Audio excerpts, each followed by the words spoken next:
Hello friends, infinity ક્લાસમાં હું માછી ચિરાગ આપ સર્વે મિત્રોનું હાર્દિક સ્વાગત કરું છું.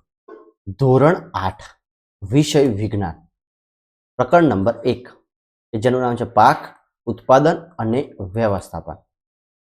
આ ચેપ્ટરનો એક વિડીયો આપણે અપલોડ ઓલરેડી કરી ચૂક્યા છીએ, બરાબર છે.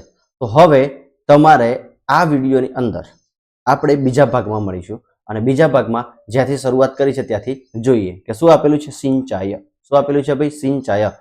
કે જીવંત રહેવા માટે પ્રત્યેક સજીવને પાણીની આવશ્યકતા રહેલી છે. ભાઈ જીવંત રહેવા માટે પ્રત્યેક સજીવને શેની આવશ્યકતા રહેલી હોય છે? તો કે પાણીની આવશ્યકતા રહેલી છે. શેની આવશ્યકતા રહેલી છે? પાણીની. કે વૃદ્ધિ તેમજ વિકાસ માટે પાણીનું વિશેષ મહત્વ છે. વૃદ્ધિ તેમજ વિકાસ માટે પાણીનું કેવું છે? વિશેષ મહત્વ છે. કે તમે કલ્પના કરી શકો કે તમે એક દિવસ પાણી પીધા વગર રહી શકો. વિચાર કરો કે જો આપણે પાણી જ ના હોય તો આપણે જીવન જીવી શકીએ ખરા? કે ના. એ જ રીતે જીવંત રહેવા માટે પ્રત્યેક સજીવને, બરાબર છે, કે જેમ આપણે રહી શકતા નથી એમ દરેક સજીવ પાણી વગર રહી શકતો નથી. તો દરેક સજીવને શેની? કે પાણીની આવશ્યકતા રહેલી હોય છે. શેની આવશ્યકતા રહેલી હોય છે? કે પાણીની આવશ્યકતા રહેલી હોય છે. વનસ્પતિમાં મૂળ દ્વારા પાણીનું શોષણ થાય છે. ભાઈ વનસ્પતિમાં શેના દ્વારા પાણીનું શોષણ થાય છે? કે વનસ્પતિમાં મૂળ દ્વારા પાણીનું શોષણ થાય છે, જેની સાથે ખનિજ તત્વો અને ખાતરોનું પણ શોષણ થાય છે. કે જે વનસ્પતિ મૂળ દ્વારા પાણીનું શોષણ કરે છે એ પાણીની અંદર ખનિજ તત્વો અને ખાતરનું પણ શોષણ કરે છે. તો વનસ્પતિ પાણી મારફતે પાણીમાં ઓગળેલા ખનિજ તત્વો અને ખાતરોનું શોષણ કરે છે, બરાબર છે. ચલો આગળ. કે વનસ્પતિમાં લગભગ 90% પાણી હોય છે. ભાઈ વનસ્પતિમાં લગભગ 90% શું રહેલું હોય છે? પાણી રહેલું હોય છે. કે 100% આપણે જો વનસ્પતિ માનીએ કે વનસ્પતિના 100% માનીએ તો એમાં 90% શું રહેલું હોય છે? કે પાણી રહેલું હોય છે. અને પાણીની આવશ્યક છે. કે પાણી આવશ્યક છે. હવે તમે કલ્પના કરી શકો કે 100% વનસ્પતિમાં જો 90% પાણી હોય તો તમે કલ્પના કરી શકો પાણી કેટલું આવશ્યક છે, બરાબર છે. કે કારણ કે બીજનું અંકુરણ શુષ્ક પરિસ્થિતિમાં થતું નથી. કે જે આપણે બીજ વાવીએ છીએ એ બીજનું અંકુરણ શુષ્ક પરિસ્થિતિમાં થતું નથી, બરાબર છે. તો એના માટે પણ પાણી આવશ્યક છે. શુષ્ક પરિસ્થિતિમાં થતું નથી. પાણીમાં ઓગળેલા પોષક તત્વોનું વહન વનસ્પતિમાં પ્રત્યેક ભાગમાં થાય છે. કે આ પાણી છે એ દરેક પોષક તત્વોનું વહન કરે છે. શું કરે છે ભાઈ? વહન કરે છે, બરાબર છે. ચલો. પાણી પાકને ઠંડી તેમજ ગરમ હવાથી પણ રક્ષણ આપે છે. આ પાણી છે 90% પાણી છે, બરાબર છે. કે વનસ્પતિને જે 90% પાણી રહેલું હોય છે એ વનસ્પતિને એટલે કે પાકને ઠંડી તેમજ ગરમી બંનેથી રક્ષણ આપે છે. કે જ્યારે અતિશય ઠંડી હોય ત્યારે વનસ્પતિને કોણ રક્ષણ આપે છે? એમાં રહેલું પાણી. અને અતિશય ગરમી હોય ત્યારે પણ એને કોણ રક્ષણ આપે છે? કે પાણી. ક્લિયર થાય છે? કે આપણને બધાને ખબર છે ત્યાં સુધી કે જ્યારે આપણે ઠંડી પડતી હોય, અતિશય ઠંડી પડતી હોય ત્યારે આપણે જાડા કપડાં પહેરતા હોઈએ છીએ. જ્યારે અતિશય ગરમી પડતી હોય આપણે ત્યારે પાતળા કપડાં પહેરીએ છીએ. વનસ્પતિને તમે આવું જોયું છે કે જ્યારે ઠંડીનો માહોલ હોય ત્યારે વનસ્પતિ જાડા કપડાં પહેરે, ગરમીનો માહોલ હોય ત્યારે વનસ્પતિ પાતળા કપડાં પહેરે? કે ના સાહેબ. તો એ વનસ્પતિને ઠંડી અને ગરમીથી રક્ષણ કોણ આપે છે? કે પાણી આપે છે. કોણ આપે છે ભાઈ? પાણી આપે છે. ચલો આગળ. સ્વસ્થ પાકના ઉછેર માટે જમીનમાં પાણીનો ભેજ જાળવી રાખવા માટે ખેતરમાં નિયમિતપણે પાણી આપવું આવશ્યક છે. કે તમે ખેડૂતોને જોયા છે કે નિયમિતપણે પાણી આપતા હોય છે. આ પાણી કેમ આપતા હોય છે? કે જમીન ભેજવાળી રહે અને એનાથી વનસ્પતિની વૃદ્ધિ અને વિકાસ સારી એવી રીતે થઈ શકે. એટલા માટે તો ખેડૂતો નિયમિતપણે શું કરે છે? નિયમિતપણે જમીનમાં પાકને પાણી આપતા હોય છે. ચલો એનાથી આગળ વધીએ. કે નિયમિતપણે ખેતરમાં પાણી પૂરું પાડવાની ક્રિયાને સિંચાઈ કહે છે. ભાઈ નિયમિતપણે ખેતરમાં પાણી પૂરું પાડવાની ક્રિયાને શું કહેવામાં આવે છે? કે સિંચાઈ કહે છે. શું કહે છે ભાઈ? સિંચાઈ કહે છે. સિંચાઈનો સમય એ માત્ર દરેક પાક મુજબ કે સિંચાઈનો સમય અને માત્રા, સિંચાઈનો સમય અને માત્રા કે કેટલી માત્રામાં પાણી આપવું જોઈએ, કેટલો સમય, કેટલા સમયાંતરે એને પાણી આપવું જોઈએ, આ કોના પર નિર્ભર કરે છે? કે પાક મુજબ. કે જે પાક હશે એના પર. જેમ કે ડાંગરનો પાક લઈ લો તમે, તો ડાંગરના પાકને વધારે પાણીની જરૂર પડે તો ઓછા સમય એને પાણી આપવું પડશે અને વધારે માત્રામાં પાણી આપવું પડશે. એ જ રીતે તમે ચણા લઈ લો તો ચણાને ઓછું પાણીની જરૂર પડશે, બરાબર છે. એટલે માત્રા ઓછી હશે અને આખો પાક લેવામાં એને 1 કે 2 જ વખત પાણી આપવું પડશે. એ જ રીતે જમીન લઈ લો, બરાબર છે. કે જો જમીન રેતાળ હશે તો પાણી વધારે આપવું પડશે. જો જમીન માટીયાળ હશે કાળી હશે તો એમાં પાણી ઓછું આપવું પડશે. કેમ? કે એની જળ ધારણ ક્ષમતા વધારે હશે. એ જ રીતે ઋતુ લઈ લો કે ઉનાળાની ઋતુ હોય તો આપણે પાણી વધારે આપવું પડશે, શિયાળાની ઋતુ હોય તો પાણી ઓછું આપવું પડશે. કેમ? કે ઉનાળામાં પાણીની બાષ્પ વધારે બને છે જ્યારે શિયાળામાં પાણીની બાષ્પ ઓછી બને છે. ચલો આગળ. કે ઉનાળામાં પાણી આપવાની માત્રા વધારે હોય છે. કારણ કે શા માટે આવું હોય છે? કે ઉનાળામાં તે પર્ણો દ્વારા બાષ્પીભવનનો દર વધારે હોવાથી આવું બને છે. કે ઉનાળામાં પર્ણો દ્વારા બાષ્પીભવનની જે ક્રિયા છે એ વધારે હોય છે, એટલા માટે એને પાણી વધારે આપવું પડે છે. ચલો આગળ. સિંચાઈના સ્ત્રોતો. ભાઈ સિંચાઈના સ્ત્રોતો કયા કયા છે? કે કુવાઓ છે, બોર કુવાઓ છે, તળાવો, સરોવરો, નદીઓ, બંધ અને નહેરો દ્વારા સિંચાઈ. કેના દ્વારા? ભાઈ નહેરો દ્વારા સિંચાઈ. કે સિંચાઈના મુખ્ય સ્ત્રોતો કયા કયા છે? સિંચાઈના અલગ અલગ સ્ત્રોતો કયા છે? કુવા દ્વારા આપણે સિંચાઈ કરીએ છીએ, બોર કુવા દ્વારા સિંચાઈ કરીએ છીએ, તળાવો દ્વારા સિંચાઈ કરતા હોઈએ છીએ, સરોવરો દ્વારા સિંચાઈ કરતા હોય છે, નદીઓ દ્વારા સિંચાઈ કરતા હોય છે, બંધ દ્વારા સિંચાઈ કરતા હોય છે અને નહેરો દ્વારા પણ સિંચાઈ કરતા હોઈએ છીએ. ક્લિયર થાય છે? ચલો એનાથી થોડુંક આગળ જોઈએ કે સિંચાઈની પરંપરાગત પદ્ધતિઓ. ભાઈ સિંચાઈની પરંપરાગત પદ્ધતિઓ વિશે જોવાનું છે કે કુવાઓ, સરોવરો તેમજ નહેરોમાં ઉપલબ્ધ પાણીને ઉપર તરફ ખેંચીને ખેતરમાં પહોંચાડવાની પદ્ધતિઓ જુદા જુદા ક્ષેત્રોમાં જુદી જુદી હોય છે. કે જેમ અલગ અલગ ક્ષેત્રોની અંદર નહેર, કુવા અને સરોવરમાંથી પાણી કાઢવાની પદ્ધતિ અલગ અલગ હોય છે. તો આ પદ્ધતિઓમાં ઢોર અથવા તો મજૂર ઉપયોગી બને છે. ભાઈ આમાં કોણ ઉપયોગી બને છે? કે ઢોર અને મજૂર ઉપયોગી બને છે. બાજુના ચિત્રમાં તમે જોઈ શકો છો કે અહીંયા મજૂર દેખાય છે અને અહીંયા ઢોર દેખાય છે. કે આપણે જોઈ શકીએ છીએ બાજુના ચિત્ર પ્રમાણે કે આપણને શેની જરૂર પડશે? કે મજૂરો અને ઢોરની જરૂર પડશે. તેથી આ પદ્ધતિ સસ્તી છે પરંતુ ઓછી કાર્યક્ષમ છે. સસ્તી તો છે પણ ઓછી કાર્યક્ષમ છે. કેમ? કે તમે જોઈ શકો છો કે કેટલી મજૂરીની, અહીંયા કેટલાક શ્રમની જરૂર પડે છે. બરાબર છે? કે વિભિન્ન પરંપરાગત પદ્ધતિઓ નીચે મુજબ છે. જે પરંપરાગત પદ્ધતિઓ છે એ નીચે મુજબ છે. પહેલી તો કઈ છે? મોટ. જો મોટ દ્વારા પાણી કઈ રીતના કાઢવામાં આવે છે તમે ચિત્રમાં સ્પષ્ટ રીતે જોઈ શકો છો. પછી શું છે? Chain pump. શું આપેલો છે? Chain pump. આ ચેન પંપમાં તમે જોઈ શકો છો કઈ રીતના પાણી કાઢવામાં આવે છે. પછી ઢેકલી દ્વારા તમે જોઈ શકો છો કે ઢેકલી દ્વારા કઈ રીતના સિંચાઈ કરવામાં આવે છે. પછી રેટ દ્વારા કઈ રીતના સિંચાઈ કરવામાં આવે છે તમે અહીંયા ચિત્રમાં જોઈ શકો છો. બરાબર છે? તો આ બધી પદ્ધતિઓ કેવી છે? સિંચાઈની પરંપરાગત પદ્ધતિઓ છે. ભાઈ સિંચાઈની કેવી પદ્ધતિઓ છે? આ પરંપરાગત પદ્ધતિઓ છે. એનાથી આગળ જઈએ કે પાણીને ઉપર ખેંચવા માટે સામાન્ય રીતે પંપનો ઉપયોગ થાય છે. શેનો ઉપયોગ થાય છે? ભાઈ પંપનો ઉપયોગ કરવામાં આવે છે. અને આ પંપ ચલાવવા માટે, એ પંપને ચલાવવા માટે શેનો ઉપયોગ થાય છે? ડીઝલ, બાયોગેસ, વિદ્યુત ઉર્જા અને સૌર ઉર્જાનો ઉપયોગ થાય છે. કે આ પદ્ધતિઓમાં પહેલાના જમાનામાં મજૂર અને બળદનો ઉપયોગ થતો હતો, પણ હવે શેનો ઉપયોગ થાય છે? પંપનો ઉપયોગ કરવા લાગ્યા છે. શેનો ઉપયોગ કરવા લાગ્યા છે? ભાઈ પંપનો ઉપયોગ કરવા લાગ્યા છે. અને એ પંપ ચલાવવા માટે શેની જરૂર પડે છે? ડીઝલ, બાયોગેસ, વિદ્યુત ઉર્જા અથવા તો સૌર ઉર્જાની જરૂર પડતી હોય છે. ચલો હવે પરંપરાગત પદ્ધતિઓ આપણે જોઈ લીધી. હવે આપણે સિંચાઈની આધુનિક પદ્ધતિઓ જોઈએ. શું જોઈએ ભાઈ? સિંચાઈની આધુનિક પદ્ધતિઓ. હવે આધુનિક પદ્ધતિમાં બે પદ્ધતિ વિશે આપણે ભણવાનું છે. એક તો ફુવારા પદ્ધતિ અને બીજી ટપક પદ્ધતિ. કઈ પદ્ધતિ ભણીશું? બે પદ્ધતિ. જે પરીક્ષામાં તમને પૂછાય કે સિંચાઈની પરંપરાગત પદ્ધતિઓ લખો તો તમારે કઈ કઈ લખવાની? મોટ છે, ચેન પંપ છે, ઢેકલી છે અને રેટ. 4 આવશે. યાદ રહી જશે. મોટ, ચેન પંપ, ઢેકલી અને રેટ. અને પરીક્ષામાં પૂછાય કે સિંચાઈની આધુનિક પદ્ધતિઓ લખો તો સિંચાઈની આધુનિક પદ્ધતિઓ કેટલી છે? 2. એક તો ફુવારા પદ્ધતિ અને બીજી કઈ છે? ટપક સિંચાઈ પદ્ધતિ. ચલો એનાથી આગળ જઈએ. સિંચાઈની આધુનિક પદ્ધતિઓ દ્વારા આપણે પાણીનો કરકસર પૂર્વક ઉપયોગ કરી શકીએ છીએ. ભાઈ કરકસર ઉપયોગ આપણે કઈ પદ્ધતિથી કરી શકીએ છીએ? કે પરંપરાગત કે આધુનિક? તો આધુનિક પદ્ધતિથી આપણે પાણીનો કરકસર પૂર્વક ઉપયોગ કરી શકીએ છીએ. ઉપયોગમાં લેવાતી મુખ્ય પદ્ધતિઓ નીચે મુજબ છે. એક તો ફુવારા પદ્ધતિ અને બીજી કઈ? ટપક સિંચાઈ પદ્ધતિ. ચલો ફુવારા પદ્ધતિ વિશે આપણે જોઈએ કે આ પદ્ધતિઓ ચિત્રમાં તમે આસાનીથી જોઈ શકો છો ફુવારા પદ્ધતિ વિશે. બરાબર છે? કે ફુવારા પદ્ધતિથી કઈ રીતના કામ ચાલે છે. અને આ પદ્ધતિનો ઉપયોગ અસમતળ, જે જમીન સમતળ નથી, અસમતળ જમીન છે, એ અસમતળ જમીનમાં ફુવારા પદ્ધતિથી સિંચાઈ કરવામાં આવે છે. ભૂમિ માટે કરવામાં આવે છે જ્યાં પાણી પૂરતી માત્રામાં પ્રાપ્ત હોતું નથી.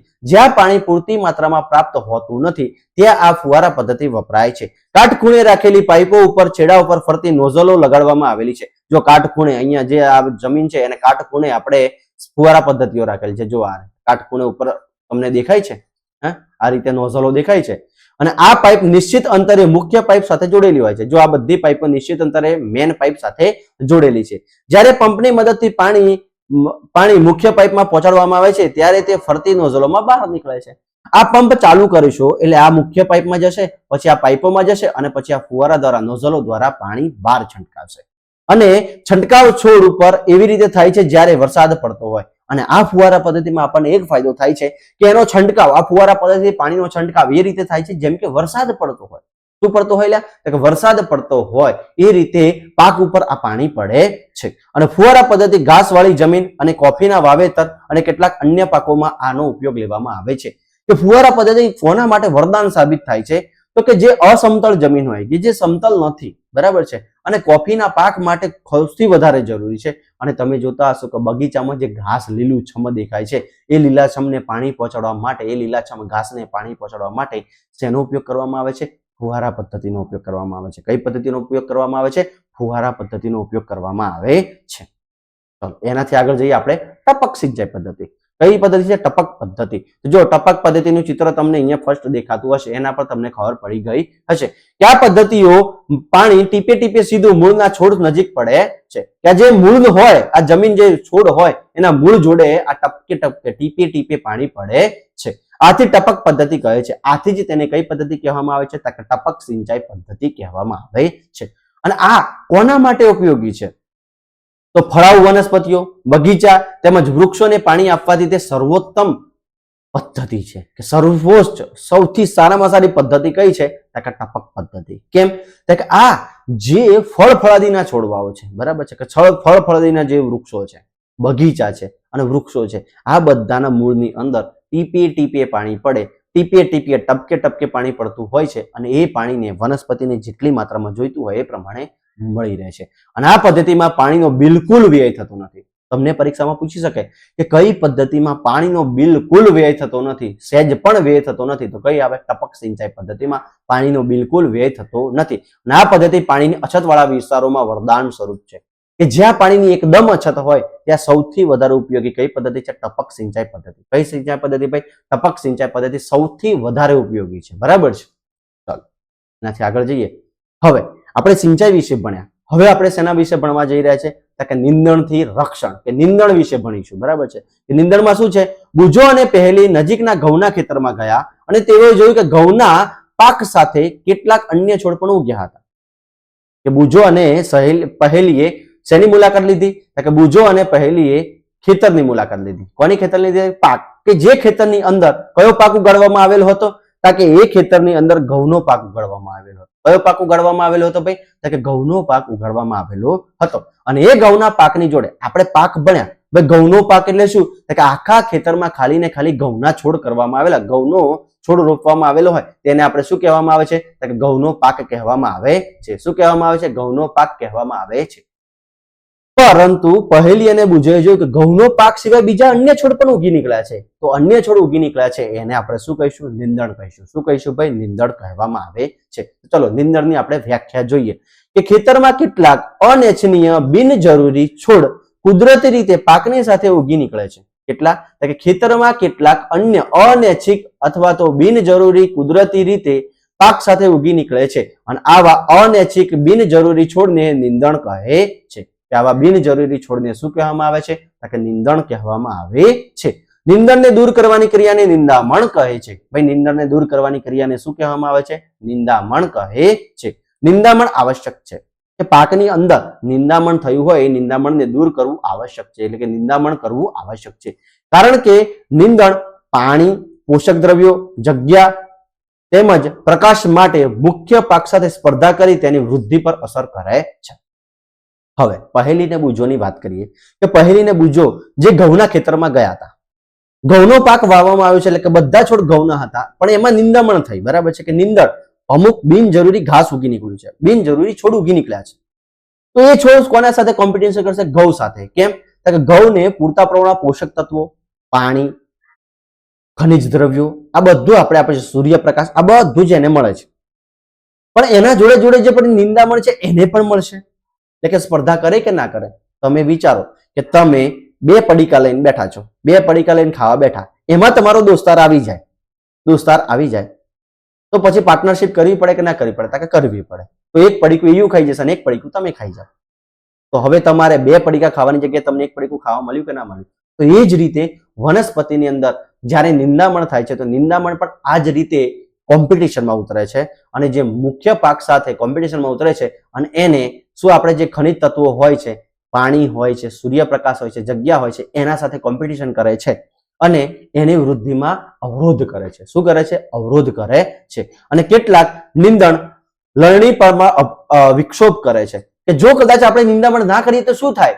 કે જ્યારે આપણે પાકની લણણી કરીશું, બરાબર છે, કે ઘઉંમાં છોડમાં જે નિંદામણ થયું છે જો એને આપણે દૂર ના કરીએ તો શું થશે?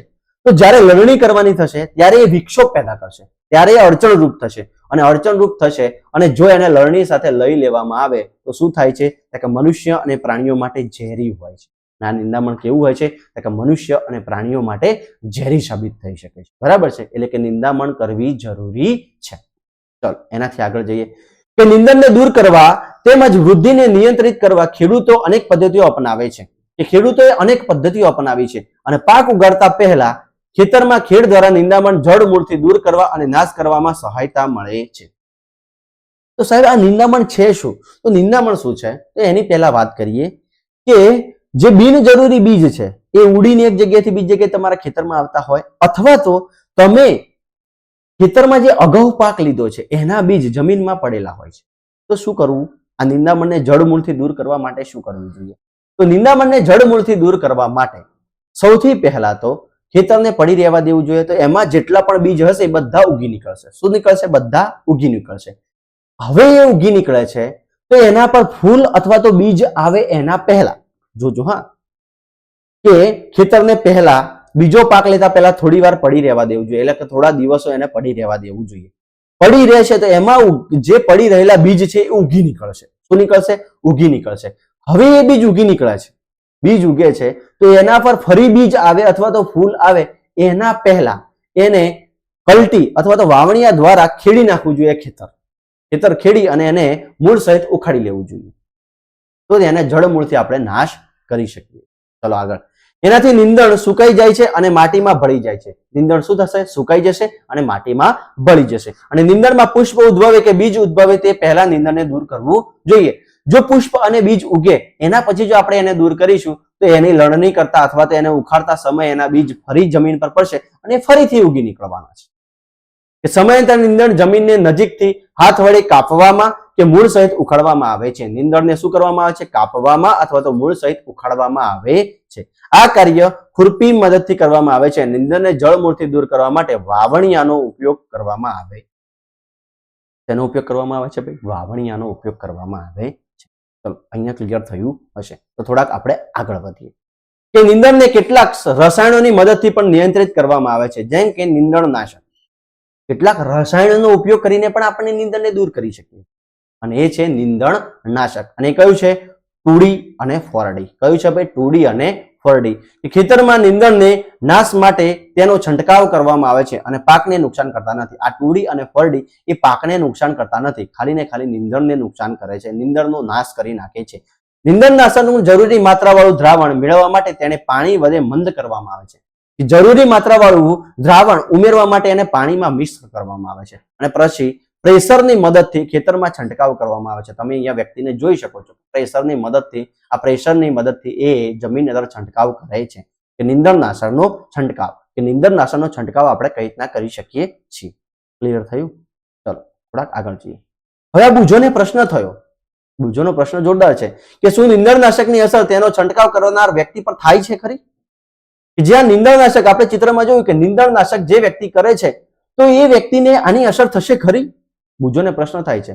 તો કે જેમ તો જોઈએ આપણે કે જેમ આગળ જણાવવામાં આવ્યું કે નિંદણના વાનસ્પતિક વૃદ્ધિ સમયે પુષ્પ અને બીજ બનતા પહેલા નિંદણનો છંટકાવ કરવામાં આવે છે અને નિંદણનાશકના છંટકાવથી ખેડૂતના સ્વાસ્થ્ય પર અસર પડી શકે છે. ભાઈ આ અસર પડી શકે છે.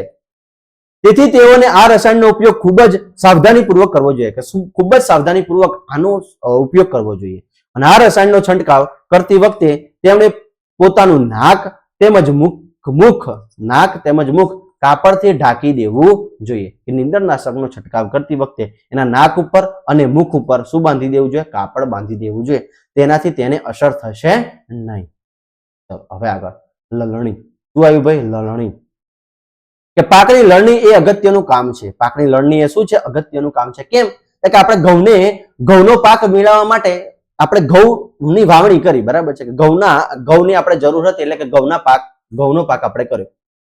તો એ ઘઉંના પાકને ઘરે લાવવામાં એને કાપવો તો પડશે, લણણી તો કરવી પડશે. એટલે સૌથી મહત્વપૂર્ણ કામ છે કયું છે? લણણીનું છે. કોનું છે ભાઈ? લણણીનું છે. પાક જ્યારે પરિપક્વ થઈ જાય છે ત્યારે તેને કાપવાની ક્રિયાને લણણી કહે છે. પાક જ્યારે સંપૂર્ણ તૈયાર થઈ જાય છે ત્યારે તેની કાપવાની ક્રિયાને આપણે શું કહીએ છીએ? લણણી કહીએ છીએ. લણણી દરમિયાન કાં તો છોડને ખેંચીને ઉખાડી લેવાય છે અથવા તો તેને જમીન નજીક અંતરેથી કાપી લેવામાં આવે છે. પાકને કાં તો ખેંચી લેવામાં આવે છે કાં તો એને જમીનના થોડેક અંતરેથી કાપી લેવામાં આવે છે.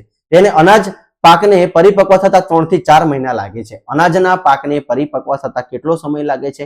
3 થી 4 મહિના જેવો સમય લાગે છે. લણણી આપણે કઈ રીતના કરી શકીએ છીએ? કે કાં તો પાકને ખેંચી લો કાં તો એને જમીનના થોડેક અંતરેથી કાપી લો. કે આપણા દેશમાં દાંતરડા શેના મદદથી? કે દાંતરડાની મદદથી હાથ વડે લણણી કરવામાં આવે છે. આ દાંતરડા વડે આપણે હાથ વડે લણણી કરતા હોઈએ છીએ. અથવા તો એક મશીનનો ઉપયોગ કરવામાં આવે છે જેને હાર્વેસ્ટર કહે છે. હાર્વેસ્ટર દાંતરડા વડે કાપણી કરીએ છીએ અથવા તો હાર્વેસ્ટર વડે આપણે કાપણી કરતા હોઈએ છીએ. અને કાપવામાં આવેલા પાકને બીજ દાણાને ભૂસામાંથી અલગ કરવાના હોય છે તેને થ્રેશિંગ કહે છે. કે આપણે હાથ વડે કાપીએ અથવા તો હાર્વેસ્ટર વડે કાપીએ, પણ એને દાણા અલગ કરવા, કે જે ઘાસ હોય છે એના દાણા અલગ કરવાની ક્રિયાને શું કહેવામાં આવે છે? થ્રેશિંગ કહેવામાં આવે છે. શું કહેવામાં આવે છે? થ્રેશિંગ કહેવામાં આવે છે. જે મશીન દ્વારા આ બંને કાર્ય કરવામાં આવે છે તેને કમ્બાઇન મશીન કહે છે. ભાઈ કમ્બાઇન મશીન વડે શું કરવામાં આવે છે? કાપવામાં પણ આવે છે અને દાણા પણ અલગ કરવામાં આવે છે. બંનેનું કામ એક સાથે કરવામાં આવે છે. હકીકતમાં હાર્વેસ્ટર અને થ્રેશર બંનેનું સંયુક્ત સ્વરૂપ છે. કે આ કમ્બાઇન મશીન એ શેનું સ્વરૂપ છે? કે હાર્વેસ્ટર અને થ્રેશર બંનેનું કમ્બાઇન સ્વરૂપ છે. અહીંયા તમે જોઈ શકો છો કમ્બાઇન. કે કમ્બાઇન મશીન એ શું છે? કે હાર્વેસ્ટર અને થ્રેશરનું બંનેનું સંયુક્ત સ્વરૂપ છે. તો એનાથી આગળ જઈએ કે નાના ખેતરવાળા ખેડૂતો અનાજના દાણાઓને અને ભૂસાને ઉપણવા જેવી ક્રિયા દ્વારા અલગ કરે છે. તો ઉપણવાની ક્રિયા દ્વારા નાના ખેડૂતો હોય છે, નાના ખેતરવાળા જે ખેડૂતો હોય છે એ ઉપણવાની ક્રિયાથી પણ આ વસ્તુ કરી શકે છે. આના વિશે તમે ધોરણ 7માં અભ્યાસ કરી ચૂક્યા છો. આ ઉપણવા વિશે આપણે ધોરણ 7માં અભ્યાસ કરી ચૂક્યા છીએ. જો તમારે અભ્યાસ કરવાનો બાકી હોય તો આપણે ઓલરેડી વિડીયો અપલોડ કરી ચૂક્યા છીએ, તો તમારે જોવો. ચલો, ઉપણવાનું યંત્ર. આ ઉપણવાનું યંત્ર એ તમે આજુબાજુ જોયેલું જ હશે. તો એનાથી આગળ જઈએ. લણણી ઉત્સવ શું આપેલું છે ભાઈ? અહીંયા આપણને આઈએમપી વસ્તુ આપી છે કે લણણી ઉત્સવ.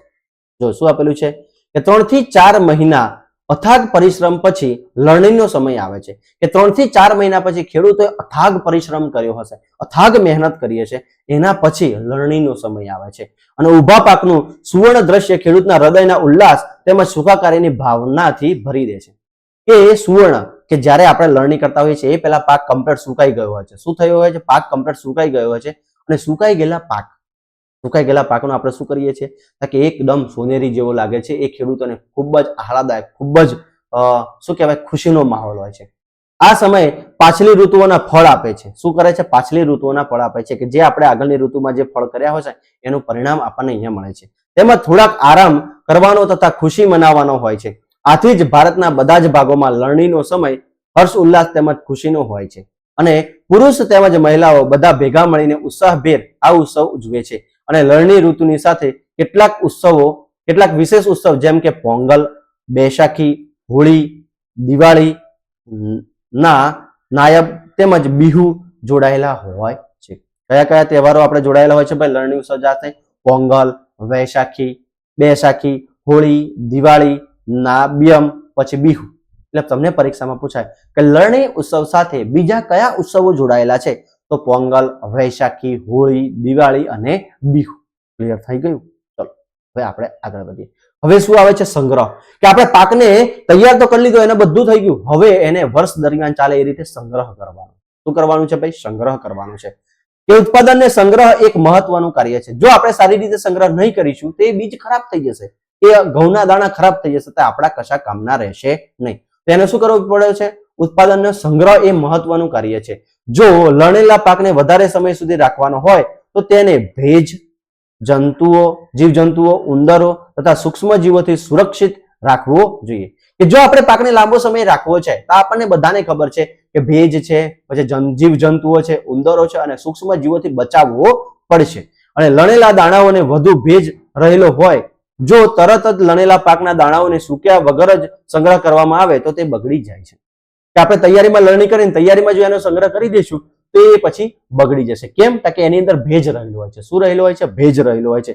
તો આ ભેજને દૂર કરવા માટે એને શું કરવા હોય છે? સૂકવવા પડે. શું કરવા પડે? કમ્પ્લીટ સુકાઈ જાય, એમાંથી ભેજ દૂર થાય પછી જ એનો આપણે સંગ્રહ કરવો જોઈએ. અથવા તો સૂક્ષ્મ જીવો દ્વારા નષ્ટ થઈ શકે છે તથા બીજ અંકુરણ માટે બિન ઉપયોગી બની શકે છે. કે બીજ અંકુરણ દ્વારા બિન ઉપયોગી બની શકે છે. આથી સંગ્રહ પહેલા દાણાઓને તાપમાં સુકવવા જોઈએ અને તેમાં રહેલા ભેજની માત્રાને ઘટાડવું જોઈએ. તાપમાં સુકવવા જોઈએ અને એમાંથી રહેલો ભેજને દૂર કરવો જોઈએ. અને આ બાબતે તેને કીટકો, ઉપદ્રવો, જીવાત, જીવજંતુઓ, બેક્ટેરિયા અને ફૂગથી રક્ષણ આપે છે. અને આ ઉપયોગ શું કરે છે? તેને કીટકો, ઉપદ્રવ, જીવાત, જીવજંતુઓ અને બેક્ટેરિયા, ફૂગથી રક્ષણ આપે છે. જો ભેજ હશે તો બધી જ વસ્તુઓથી આપણો પાક ખરાબ થઈ શકે છે. ક્લિયર? ચલો આગળ. ખેડૂત પાકના ઉત્પાદનનો સંગ્રહ કંતાનના કોથળાઓમાં અથવા તો ધાતુના મેટલના મોટા પીપળાઓમાં કરે છે. જો આ કંતાનમાં જોવો છો, કંતાનમાં કરે છે અથવા તો ધાતુના મેટલના મોટા પીપળાઓમાં કરે છે. તેમજ મોટા પાયા પર અનાજનો સંગ્રહ કોઠારોમાં થાય છે. જો અનાજના કોઠારો, આ તમે જોઈ શકો છો આ ચિત્રની અંદર કોઠારો, અને અહીંયા કંતાનમાં કરવામાં આવે છે. કે ધાતુના ઊંચા પાત્રોને તે ભૂગર્ભમાં અથવા તો વખારમાં કરવામાં આવે છે, જેથી તેનું ઉંદર જેવા કીટકો અને જીવજંતુઓથી રક્ષણ કરી શકાય છે. આવા કોઠારોમાં અથવા તો આ કંતાનોમાં એનો સંગ્રહ કરવામાં આવે. ચલો આગળ. ચલો, મેં મારી મમ્મીને લોખંડના પીપમાં રાખેલા ઘઉંમાં લીમડાના સૂકા પાન મૂકતી જોઈ છે. મને આશ્ચર્ય થયું કે કેમ આવું? તમે પણ તમારા ઘરે જોયું હશે કે જે લોખંડના પીપ હશે એમાં ઘઉં કે બેરલ ઘઉં હશે, બરાબર છે, એને સંગ્રહ કરતા વખતે ઉપર લીમડાના પાન મૂકવામાં આવશે. લીમડાના પાન અંદર નાખવામાં આવે છે. કેમ આવું કરવામાં આવે છે? કે ઘરમાં અનાજનો સંગ્રહ માટે લીમડાના સૂકા પાંદડાઓનો ઉપયોગ કરવામાં આવે છે. ઘરમાં આપણે જે અનાજનો સંગ્રહ કરતા હોઈએ છીએ એમાં લીમડાના સૂકા પાનનો આપણે ઉપયોગ કરતા હોઈએ છીએ. મોટા સંગ્રહમાં અનાજને કીટકો તેમજ સૂક્ષ્મ જીવોથી સુરક્ષિત કરવા માટે વિશેષ રાસાયણનો ઉપચાર પણ કરવામાં આવે છે. આ લીમડાના પાન કડવા હોય છે, એમાં કોઈ પણ જીવાત પડતી નથી, એટલા માટે જ આપણે એનો ઉપયોગ કરીએ છીએ. અને હવે તો શું આવી ગયું છે? રસાયણો પણ આવી ગયા છે. એ રસાયણો ભેળવી દેવાથી પણ એમાં જીવડા પડતા નથી. ચલો આગળ. કે પ્રાણીઓ દ્વારા પ્રાપ્ત થતો ખોરાક. કે પ્રાણીઓ દ્વારા આપણને કયો કયો ખોરાક પ્રાપ્ત થાય છે? કે વનસ્પતિઓની જેમ પ્રાણીઓ પણ આપણને વિભિન્ન પ્રકારના ખાદ્ય પદાર્થો પ્રદાન કરે છે. કે જેમ આપણે જોયું હતું, દૂધ છે, પછી પનીર છે, ઈંડા છે, બરાબર છે, આ બધું આપણને કોણ આપતું હોય છે? કે પ્રાણીઓ આપતા હોય છે. કે સમુદ્રના તળિયે ક્ષેત્રમાં રહેલા લોકો મુખ્ય આહાર તરીકે માછલીનો ઉપયોગ કરે છે. ભાઈ શેનો ઉપયોગ કરે છે? માછલીનો ઉપયોગ કરે છે. અગાઉના ધોરણમાં વનસ્પતિઓમાંથી પ્રાપ્ત થતા ખાદ્ય પદાર્થો વિશે તમે અભ્યાસ કરી ચૂક્યા છો. કે વનસ્પતિના ખાદ્ય પદાર્થો વિશે આપણે ધોરણ 7માં ભણી ગયા છે. આપણે અત્યારે અભ્યાસ કર્યો કે પાક ઉત્પાદનમાં વિવિધ તબક્કાઓ હોય છે. કે પાક ઉત્પાદનના વિવિધ તબક્કાઓ આપણે જોવા મળે છે. જેવા કે બીજની પસંદગી, રોપણી, તેવી જ રીતે ઘરમાં અથવા તો ખેતરમાં રાખવામાં આવતા પાલતુ પ્રાણીઓનો યોગ્ય ખોરાક, રહેઠાણ તેમજ તેમની દેખરેખ પર અતિ આવશ્યક હોય છે. જ્યારે આને મોટા પાયા પર કરવામાં આવે તેને પશુપાલન કહે છે. કે મોટા પાયા પર દૂધનો બિઝનેસ કરવામાં આવે તેને શું કહેવામાં આવે છે? વધારે ઢોર રાખીને દૂધનો બિઝનેસ કરવામાં આવે એને શું કહેવામાં આવે છે? પશુપાલન કહેવામાં આવે છે. અને બીજો જે ખાસ આપણે ધ્યાન રાખવાનું છે, પહેલી કહે છે કે તંદુરસ્ત માછલી એ એક સારો ખોરાક છે. તંદુરસ્ત માછલી એ શું છે? એક સારો ખોરાક છે. આપણને કોડ લીવર ઓઇલ માછલીમાંથી મેળવીએ છીએ. તંદુરસ્ત માછલી એ સૌથી સારો ખોરાક છે અને આપણે કોડ લીવર ઓઇલ માછલીમાંથી મળે છે, જેમાંથી વિટામિન ડી વધારે માત્રામાં મળે છે. વિટામિન ડી આપણને શેમાંથી મળે છે? માછલીના ઓઇલમાંથી, કોડ લીવર ઓઇલમાંથી આપણને વિટામિન ડી મળે છે. ક્લિયર? હવે એનાથી આગળ છે. તો આખા ચેપ્ટરમાં તમે શું શીખ્યા અને તમારે શું ધ્યાનમાં રાખવા છે? કોમ્પિટિટિવ એક્ઝામની તૈયારી કરતા હોય એ મિત્રોએ તો ખાસ ધ્યાન રાખવું, અને ધોરણ 6 નો ધોરણ 8માં અભ્યાસ કરતા એ લોકોએ પણ ખાસ ધ્યાન રાખવું કે આખા ચેપ્ટરનો હાર્દ જે આપણને અહીંયા આ ટેક્સ્ટ બુક કહેવા માંગે છે કે જો આટલા મુદ્દાઓ તમે કમ્પ્લીટ ભણ્યા હશો, આટલા મુદ્દા જો તમને કમ્પ્લીટ યાદ છે તો આખું ચેપ્ટર તમને ક્લિયર થઈ જશે. બરાબર છે? તો ચલો આપણે ફરીથી એના વિશે એક વખત જોઈ લઈએ કે તમે શું શીખ્યા. કે આપણે વધતી જતી વસ્તીઓને ખોરાક પ્રાપ્ત કરવા માટે આપણે વિશિષ્ટ કૃષિ પદ્ધતિઓ અપનાવવી પડશે કે વિશિષ્ટ કૃષિ પદ્ધતિઓ આપણે અપનાવવી પડશે. અને કોઈ સ્થાન પર એક જ પ્રકારના છોડને ઉગાડવામાં આવે તેને પાક કહે છે. ભાઈ એક જ પ્રકારના છોડને ઉગાડવામાં આવે તેને શું કહેવામાં આવે છે? પાક કહેવામાં આવે છે. ભારતમાં પાકને ઋતુઓના આધારે બે વર્ગમાં વિભાજિત કરી છે, એક તો ખરીફ પાક અને રવિ પાક. ભારતમાં ઋતુઓના આધારે આપણે પાકને કેટલા ભાગમાં વિભાજિત કર્યું છે? બે ભાગમાં. કેટલા ભાગમાં? બે ભાગમાં. એક તો ખરીફ પાક અને બીજો રવિ પાક. ચલો, જમીનને ખેડીને તૈયાર કરવી અને તેને સમતલ કરવી આવશ્યક છે અને આ કાર્ય માટે હળ અથવા તો સમારનો ઉપયોગ થાય છે. હળ અને સમારનો ઉપયોગ થાય છે. અને બીજને યોગ્ય ઉડાન પર રોપવા તથા તેની વચ્ચે યોગ્ય અંતર રાખવું સારા ઉત્પાદન માટે આવશ્યક હોય છે. અને બીજની સારી જાતની પસંદગી કરી અને સ્વસ્થ બીજને રોપવામાં આવે છે. અને વાવણિયાની મદદથી બીજને રોપવામાં આવે છે. ભાઈ શેની મદદથી? કે વાવણિયાની મદદથી બીજને રોપવામાં આવે છે.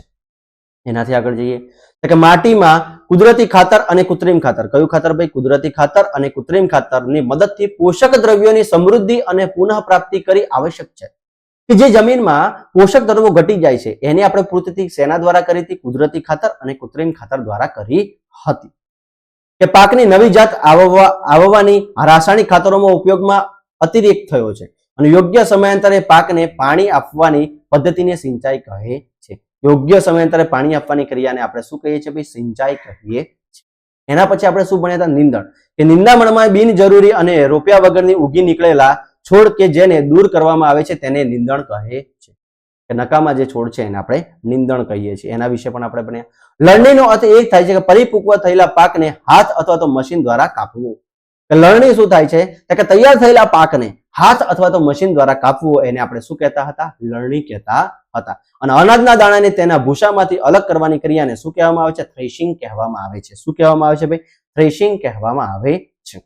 બીજ અથવા અનાજને ઉપદ્રવ તેમજ સૂક્ષ્મ જીવોથી સુરક્ષિત કરવા માટે યોગ્ય સંગ્રહ આવશ્યક છે અને પશુઓની દેખરેખ રાખી ખાદ્ય પદાર્થને ખોરાક પ્રાપ્ત કરવામાં આવે છે જેને પશુપાલન કહે છે. પશુપાલન વિશે પણ આપણે સમજ્યા. તો અહીંયા આપણે ધોરણ 8 નું પહેલું ચેપ્ટર પાક ઉત્પાદન અને વ્યવસ્થાપન એના વિશે આપણે શીખ્યા. તો આશા રાખું છું કે આખા ચેપ્ટરમાં તમને ખબર પડી હશે. તો વિડીયો સારો લાગ્યો હોય તો તમારા મિત્રો સુધી પહોંચાડો. અસ્તુ. જય હિન્દ, જય ભારત.